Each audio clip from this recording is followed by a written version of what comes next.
Now after reading an image and after displaying of that image, we are going to learn how to save that image into your disk. So for this purpose we are going to use a method which is named as cv2.imwrite. You may write this will write that image into main directory where your previously image was stored. So it takes two arguments, which is first is the file name. You want to save your image with a new file name. So my file name was image1.png. I will give it as image2.png. 2.png. Okay, now and the second argument takes it the actual image you want to save. The actual image in my case is image1, this one, so I will pass it here image1. So let's execute this. It was a previous code, it is executed.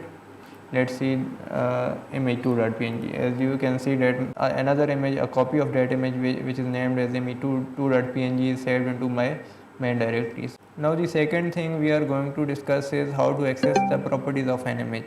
So basically an image is a discrete or finite set of pixels. We can also say that an image is a two-dimensional array, and that particular image is a matrix. It contains a various number of rows and columns, and the pixels contain its pixel values and the coordinates, and basically coordinates are the locations of that particular pixels.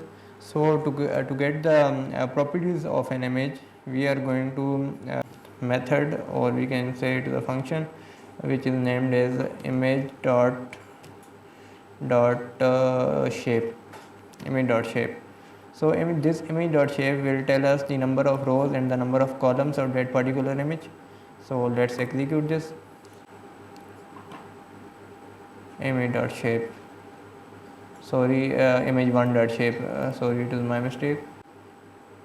So here we can see that there are 256 rows and 384 columns in this particular image.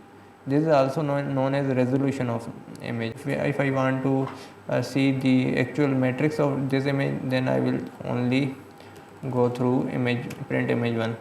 Now let's see. Now here you can see that this is the full matrix of my image. These are the pixel 00 value, 01 value, 02 value, 0 up to 0n value. So here we can, in this matrix form, we can represent a digital image.